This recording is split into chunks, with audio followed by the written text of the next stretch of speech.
Hello friend, स्वागत है आपका हमारे यूट्यूब चैनल निमिजी नेट एजुकेशन में। मैं शशि सोनी आप सभी लोगों का स्वागत करती हूँ।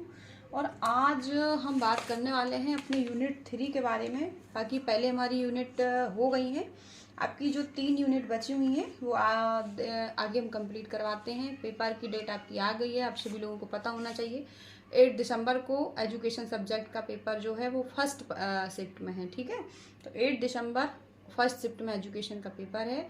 तो आज हम बात कर रहे हैं अपने यूनिट 3 के बारे में। जो यूनिट हमारी छूट गई थी तो उनके बारे में बात करते हैं। यूनिट 3 में आपका है अभिवृद्धि तथा विकास, ग्रोथ एंड डेवलपमेंट। ठीक है, तो आज हम बात करने वाले हैं growth and development, unit 3 part A का जो आपका पार्ट है।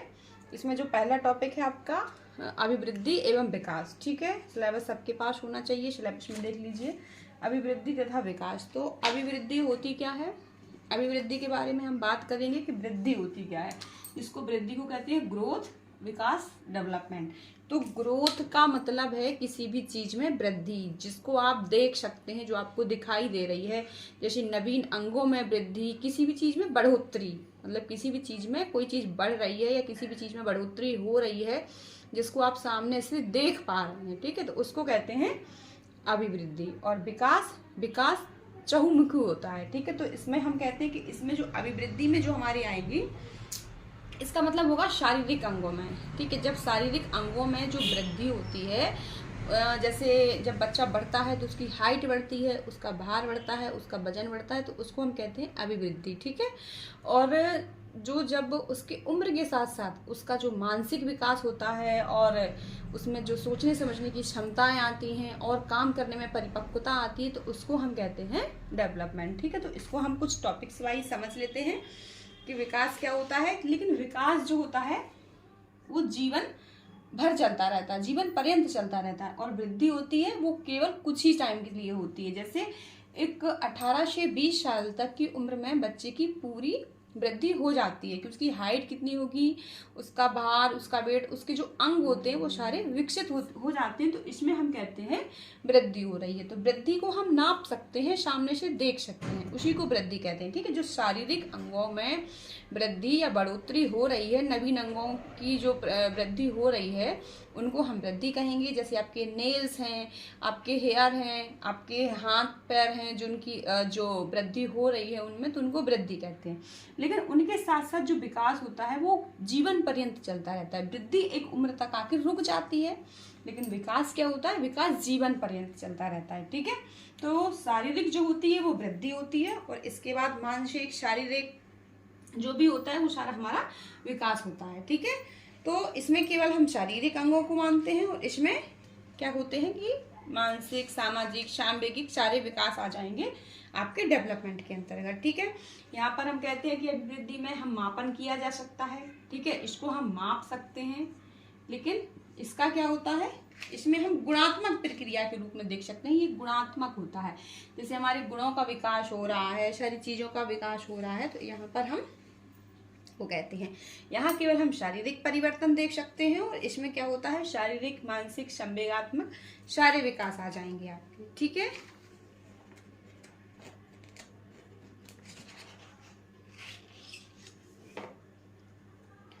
बस यही सारी है। ये सारी ये जो वो वृद्धि होती है वो एकांकी होती है, ये सर्वांगीण होती है।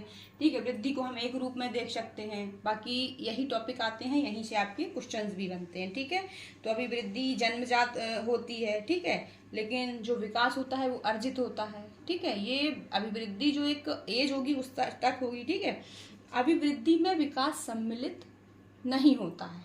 ठीक है, अभिवृद्धि में जो विकास होता है पर सम्मिलित नहीं होता है, लेकिन विकास में अभिवृद्धि सम्मिलित होती है। इसको हम इस तरीके से देख सकते हैं कि किसी बच्चे की अगर अभिवृद्धि हुई है, ठीक है, जैसे कोई बच्चा 5 साल का है, तो हो सकता है कि उसका जो विकास है वो कम हुआ हो, उसका मानसिक जो गुणात्मक है, मानसिक प्रक्रिया हो सकता है वो 5 साल का है, लेकिन अपने से कम उम्र के लोगों का काम करता हो, 4 साल का ही हो। तो जो होता है कि अभिवृद्धि में विकास सम्मिलित नहीं हो सकता है। कभी कभी वैसे तो होता है, लेकिन अगर पूछा जाए तो कहते हैं कि अभिवृद्धि में जो विकास होता है वो सम्मिलित नहीं होता है, लेकिन विकास में वृद्धि सम्मिलित होती है। लेकिन अगर किसी व्यक्ति का पूर्ण विकास हो चुका है तो फाइनली है कि उसकी वृद्धि भी हो गई है। ठीक है, ये इसमें है पॉइंट। इसके बाद आपका, ठीक है, इसकी संकल्पना तथा कुछ सिद्धांत, प्रिंसिपल एवं सिद्धांत, कॉन्सेप्ट एवं प्रिंसिपल। ठीक है, तो यहाँ पे इनके सिद्धांत कौन कौन से हैं?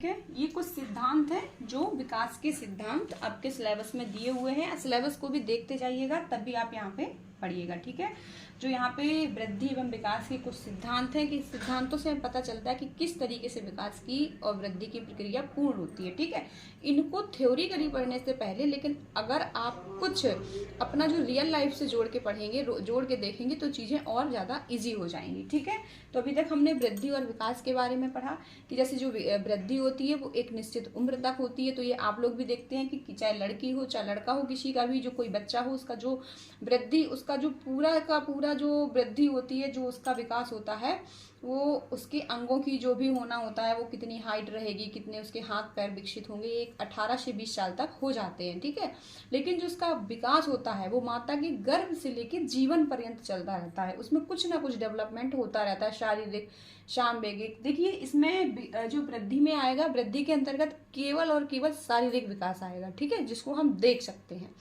और विकास डेवलपमेंट में क्या आएगा? डेवलपमेंट में आपके शारीरिक, मानसिक, सामवेगिक सारे विकास आएंगे। ठीक है, भावात्मक सारे विकास इसके अंतर्गत आ जाएगा।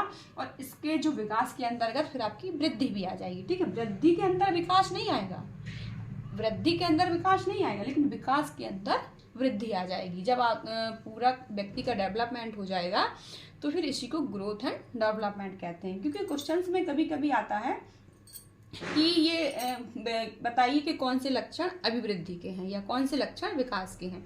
तो अभिवृद्धि के जो लक्षण होंगे वो आपके केवल शारीरिक विकास को लेके होंगे, जिनको हम नाप सकते हैं, जिनको हम देख सकते हैं, उनको। ठीक है, इसके बाद विकास के जो सिद्धांत बताए हैं, निरंतर विकास का सिद्धांत। पहला सिद्धांत क्या है?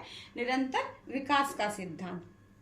तो निरंतर विकास में क्या होता है कि चाहे मनुष्य हो चाहे पशु हो, कोई भी व्यक्ति हो, जो विकास होता है वो आपका निरंतर चलता रहता है, व्यक्ति का बराबर चलता रहता है। जैसा आज व्यक्ति है वैसा कल नहीं रहेगा, जैसा हम आज दिख रहे हैं वैसा कल नहीं दिखेंगे। उसमें कुछ ना कुछ चेंजमेंट होते रहते हैं, उसमें योग्यताओं में उसकी कार्य कुशलताएं होती हैं, उसमें विशेषताएं, कुछ ना कुछ उसमें गुण में परिवर्तन होता रहता है। तो इसको कहते हैं कि निरंतर विकास का सिद्धांत। व्यक्ति निरंतर कुछ ना कुछ उसमें परिवर्तन होते रहते हैं, और ये आप रियल में देखेंगे तो ये आप देख सकते हैं। इसके बाद विकास की विभिन्न गति का सिद्धांत। ठीक है, तो विकास की विभिन्न गति का सिद्धांत होता है कि जो शरीर के सभी अंगों का विकास होता है वो एक समान एक गति से नहीं होता है। ठीक है, ये व्यक्तिगत विभिन्नता पर निर्भर करता है।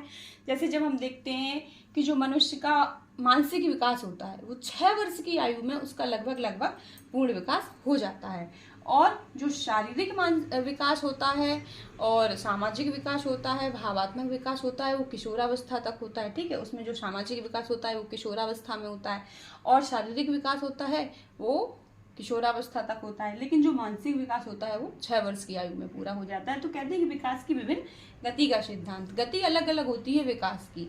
शारीरिक विकास आपका कब हो रहा है उसकी एज अलग होती है, मानसिक विकास कब हो रहा है उसकी एज अलग होती है। ठीक है, विकास क्रम का सिद्धांत। अब ये कहते हैं विकास क्रम का सिद्धांत। तो जो विकास होता है वो एक निश्चित क्रम में होता है। ठीक है, विकास हमेशा एक निश्चित क्रम में होता है कि जैसे ऐसा नहीं होगा कि पहले बच्चे के हाथ पैर बन जाएंगे फिर इसके बाद इसका सर बनेगा। एक क्रम होता है कि पहले बच्चे का जो होता है भ्रूण बनता है, इसके बाद उसके हाथ पैरों का वो होता है, इसके बाद उसके शरीर में रुएं आते हैं, बाल आते हैं। ठीक है, तो एक निश्चित क्रम होता है। तो इसमें ये होता है कि विकास का एक निश्चित क्रम होता है। ठीक है, तो पहले बच्चे के हाथ पैरों का विकास नहीं होता है, पहले बच्चा भ्रूण बनता है, बाद में हाथ पैर विकसित होते हैं, इसके बाद बच्चा जन्म लेता है। ठीक है, और इसके बाद आप जन्म लेने के बाद भी देख सकते हैं कि जब बच्चा जन्म ले लेता है तो पहले वो अपना हाथ पैरों पर कंट्रोल, सर पे कंट्रोल नहीं होता है, उसका सर नहीं साध पाता है, सर पे साधता है। फिर इसके बाद वो हाथ पैरों पे कंट्रोल करता है, कोई चीज़ को पकड़ता है, छूता है, इसके बाद उसके पैरों पे कंट्रोल होता है, फिर बच्चा चलना सीखता है। ठीक है, फिर दौड़ना, फिर और अन्य काम करना। तो एक निश्चित क्रम होता है। अभी है। एकीकरण का सिद्धांत क्या बताता है कि एकीकरण का सिद्धांत कहता है कि जो पहले बालक का शरीर होता है पूरे शरीर को चलाता है। जब छोटा बच्चा होता है तो अपने हाथ पैर सबको चलाता है, लेकिन उसका कंट्रोल किसी भी अंग पे नहीं होता है। ठीक है, एकीकरण का सिद्धांत। इसके बाद वो धीरे धीरे एक एक करके अपने भागों को चलाना सीखता है, कि जैसे पहले पूरे शरीर का संचालन करता है, इसके बाद उसका हाथ पर कंट्रोल होता है, वो अपना हाथ चलाना सीखता है, हाथ से कोई चीज पकड़ना सीखता है। चलाना तो वो वैसे हाथ पैर चलाता रहता है, लेकिन किसी भी भाग पर कंट्रोल नहीं होता है, तो वो कोई हाथ पर कंट्रोल करना सीखता है। इसके बाद उसकी उंगलियों पर कंट्रोल करना सीखता है, उंगलियां चलाना सीखता है। ठीक है, तो एकीकरण का सिद्धांत होता है। इसके बाद आया आपका परस्पर संबंध का सिद्धांत। परस्पर संबंध का सिद्धांत क्या कहता है कि इसमें जो शारीरिक विकास हो, चाहे मानसिक विकास हो, चाहे भावात्मक विकास हो, ये सभी अलग करके इनको हम नहीं पढ़ सकते। ये सभी जो हैं आपस में संबंधित हैं, कि अगर बच्चे का शारीरिक विकास होता है तो साथ साथ उसकी एज के अकॉर्डिंग उसका संवेगात्मक विकास भी, भावनात्मक विकास भी उसका होता है। ठीक है, सामान्य से विशिष्ट की ओर क्या होता है कि पहले जो बच्चा होता है शरीर को सामान्य अंगों को चलाता है, सामान्य रूप में चलाता है, पूरे शरीर को एक साथ संचालन करता है। जब बच्चा होता है तो पूरे हाथ पैर बस दौड़ना खेलना, लेकिन काम करना उसको नहीं आता है। फिर वो धीरे धीरे जैसे जब बच्चा होता है तो फिर अपने सिर को साधना सीखता है। ठीक है, सामान्य से विशिष्ट की ओर। पहले सामान्य रूप में शरीर का संचालन करता है, पूरे शरीर का संचालन करता है, लेकिन फिर धीरे धीरे वो विशिष्ट एक एक अंगों को संचालित करता है। कैसे कि पहले वो सिर पर कंट्रोल करता है, उसका सिर नहीं सकता है। जब छोटा बच्चा हो आप देखिएगा घर में उसको लेते हैं तो हमें उसका सर साधना पड़ता है, सर को नहीं तो वो सिर पे कंट्रोल नहीं होता उसका, वो खुद से नहीं साध पाता है, तो सर साधते हैं। इसके बाद बच्चा किसी को देखता नहीं है, उसका आंखों पर भी कंट्रोल नहीं होता है। वो बच्चा देख रहा है, आपको लग रहा है देख रहा है, लेकिन उसका कोई कंट्रोल नहीं होता, तो फिर आई पे कंट्रोल करना सीखता है। इसके बाद हाथों पे, पैरों पे, इसके बाद बच्चा चलना सीखता है। ठीक है, तो सामान्य से विशिष्ट की ओर। इसके बाद समान प्रतिमान का सिद्धांत। ठीक है, तो समान प्रतिमान का सिद्धांत क्या कहता है, इसमें एक कोटेशन है, उसके अकॉर्डिंग करते हैं। हरलॉक ने कहा कि प्रत्येक प्रजाति, चाहे वह मनुष्य हो, पशु हो, कोई भी हो, ठीक है, अपनी प्रजाति के अनुरूप विकास का अनुसरण करते हैं। ठीक है, प्रत्येक प्रजाति, वह चाहे मनुष्य हो, जाति हो या पशु जाति हो, अपनी प्रजाति के अनुरूप ही विकास का अनुसरण करते हैं। जैसे मनुष्य है तो मनुष्यों में जो विकास की प्रक्रिया है वो दूसरी होती है। वो मनुष्य चाहे भारत में पैदा हो, चाहे इंग्लैंड में पैदा हो, चाहे कहीं भी पैदा हो, उसका जो विकास का जो क्रम है वो सभी जगह एक जैसा होगा। लेकिन मनुष्य में और पशुओं में अलग अलग होता है। तो जो लोग जिस प्रजाति के होते हैं वो अपनी प्रजाति के अनुसार ही जो डेवलपमेंट का, विकास का अनुसरण करते हैं। ठीक है, पशु होते हैं तो पशु में जो प्रोसेस होती है दूसरी होती है। पशुओं के जो बच्चे होते हैं वो तुरंत दौड़ना सीख जाते हैं। ठीक है, 8 से 10 महीने में ही वो ऐसे लगने लगते हैं कि वो बड़े हो गए हैं। लेकिन जो बच्चों का वो होता है प्रोसेस, क्या होता है, वो बच्चों को 5 साल तक, 2 साल तक, कोई देर में चढ़ रहा है, ये देर में चलना सीख रहा है। कुछ बच्चे जल्दी बोलना सीख जाते हैं, भाषा विकास उनमें जल्दी हो जाता है। तो ये व्यक्तिक विभिन्नता होती है, अपनी अपनी विभिन्नताओं के आधार पे होता है। ठीक है, तो जो संसार में जो प्रत्येक जाति का विकास है वो निश्चित नियम से होता है। प्रत्येक जाति का जो विकास का जो नियम होता है वो निश्चित होता है। ठीक है, चाहे वह भारत में पैदा हुआ हो, चाहे वो कहीं भी पैदा हुआ हो। ठीक है, इसके बाद वंशानुक्रम एवं वातावरण की अंतःक्रिया का सिद्धांत।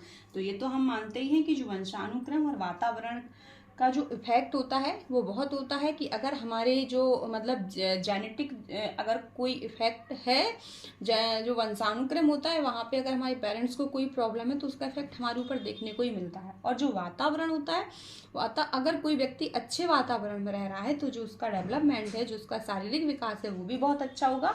और मानसिक, संवेगात्मक, जो सामाजिक सोशल एनवायरनमेंट अगर अच्छा होगा तो इनका तो इफेक्ट पड़ता ही पड़ता है। ये आप खुद ही जानते हैं। ठीक है, अगर कोई बुरे वातावरण में रह रहा है जहाँ पर बीमारियां रहती हैं और माहौल अच्छा नहीं है, गंदा माहौल है, तो साधारण बात है कि वो बच्चा जो वहाँ का होगा उसके जो डेवलपमेंट होगा, जो उसकी वृद्धि एवं विकास होगा वो ठीक नहीं होगा, उस पर बुरा असर पड़ेगा। इसके बाद होता है परिमार्जिता का सिद्धांत। ठीक है, तो परिमार्जिता का सिद्धांत क्या कहता है कि जो अवस्थाएं हैं, चाहे शारीरिक हो या मानसिक हो या सामाजिक हो, इनकी अलग अलग विशेषताएं होती हैं। ठीक है, शारीरिक विकास एक अलग विशेषता होती है, जो मानसिक विकास होता है वो अलग विशेषता होती है, जो सामाजिक विकास होता है उसकी एक अलग विशेषता होती है। क्या होती है कि जो शारीरिक विकास होता है इसमें जो ये शैशवावस्था में तेज होता है। ठीक है, जब बच्चे की शैशवावस्था होती है, जब बच्चा शिशु होता है तो इसमें इसका क्या होता है, शारीरिक विकास तेज होता है। इसके बाद इसकी जो बच्चे की बाल्यावस्था आती है इसमें इसका क्या होता है, मानसिक विकास तेज होता है। ठीक है, मानसिक विकास तेज होता है। शिशु को जब हम देखते हैं बच्चा बहुत जल्दी ग्रोथ करता है। आपने उसको 6 महीने पहले देखा, 6 महीने में कुछ और दिखेगा, और 6 महीने बाद ही बच्चे में शारीरिक विकास अच्छा दिखने लगता है। जल्दी कोई बच्चे होते हैं, आपने किसी बच्चे को साल भर पहले देखा, इसके बाद देखा कि वो और ज़्यादा अच्छा दिखने लगा। ठीक है, इसके बाद बाल्यावस्था में इसका मानसिक विकास तेज होता है। ये परिमार्जिता का सिद्धांत कहता है कि अलग अलग अवस्थाओं की अलग अलग विशेषताएं होती हैं। ठीक है, जैसे शैशवावस्था में आपका शारीरिक विकास की तीव्रता होती है, बाल्यावस्था में मानसिक विकास तेज होता है, और किशोरावस्था में क्या होता है, शारीरिक विकास तेज होता है। ठीक है, किशोरावस्था में शारीरिक विकास तेज होता है। इसके बाद कहते हैं विकास की भविष्यवाणी का सिद्धांत। तो ये तो आप लोग सभी जानते हैं कि किसी भी बालक को, किसी भी बच्चे को देखकर हम उसके विकास को देखकर, उसकी आयु और आयु के अनुसार उसकी हाइट वगैरह को देखकर हम कह देते हैं कि ये इसका डेवलपमेंट अच्छा होगा, इसकी आगे लंबाई अच्छी होगी, या ये बच्चा की अभी हाइट अच्छी है तो ये आगे लंबा निकलेगा। ठीक है, कोई बच्चा टैलेंटेड है, उसमें योग्यताएं अच्छी हैं, उसके गुणों के आधार पर हम कह देते हैं कि ये भविष्य में बहुत ज़्यादा टैलेंटेड होगा या ये बनेगा। ठीक है, बच्चे की हमने शिशु में, छोटे में किसी बाल्यावस्था में बच्चे की लंबाई देखी और हमने कह दिया ये बच्चा अच्छा किशोरावस्था में अच्छी हाइट प्राप्त करेगा। ठीक है, तो ये आपके हो गए संकल्पना एवं सिद्धांत। ठीक है, वृद्धि एवं विकास हो गया। इसके बाद आपके जो सिलेबस में है वो है संज्ञानात्मक प्रक्रियाएं तथा संज्ञानात्मक विकास की अवस्थाएं। ठीक है, ये इसको हम दूसरे वीडियो में देखते हैं। थैंक यू, आज के लिए बस इतना ही।